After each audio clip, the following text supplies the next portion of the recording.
ba yon? Oo nga, yun ang Milky Way. Natatakpan ng ulap, paano mo nakikita? Minsan talaga mahirap makita ang Milky Way. Ang swerte ko naman. Saan ka na magtatrabaho ngayon, Maureen? Ngayon, marami nang nakakakilala sa akin.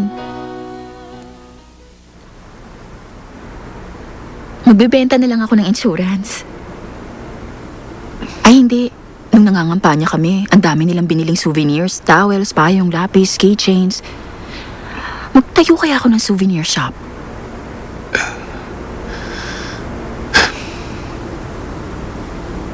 Hoy, Edward. Ano yun? Nung na-chismis na may relasyon daw tayo. Naawa ako sa tatay mo dahil apektado siya. Sa akin, di ka naawa? Hmm. Bakit? Kahit naman may anak na ako, maganda pa rin ako, kaya posible na magkagusto ka talaga sa akin, no? Ang yabang nito. Ganda ka? Bakit, hindi ba? Oo. Maganda ka pa rin.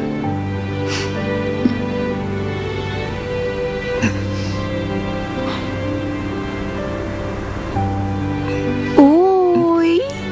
Nagbo-blush ka, Edward! Oy, hindi totoo yan, ha? Nakainom lang kasi ako, no? Aha! Crush mo ako! Namumulak ka eh!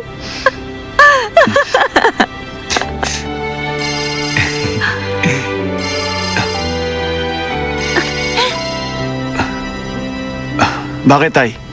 Ang laki na itinaas ng boto niya. Eh, konti lang naman ang lamang niya. Humahabol siya! Ha?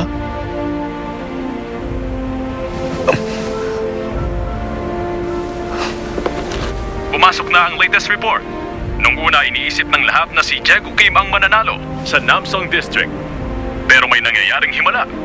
99.9% na ang tapos bilangin. Candidate Maureen Seo, 45,798 votes. Candidate Jaego Uwe. Kim, 45,799 votes. Isang boto lang ang lamang niya sa'yo, Maraming Maureen. hindi makapaniwala, pero totoo ang Imposible nangyayari. yan. Tapos na ang bilangan sa Namsong District. Candidate Maureen Seo, 45,876 votes. Candidate Jaego Kim, 45,865 votes. Si Candidate Maureen Seo ng People's Friend Party ang nanalo. Lamang siya ng 11 votes sa kalaban niya.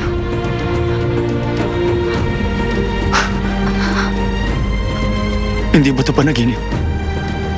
Baka panaginip na. Masakit?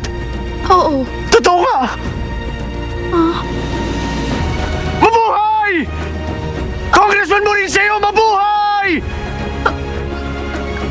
Mabuhay!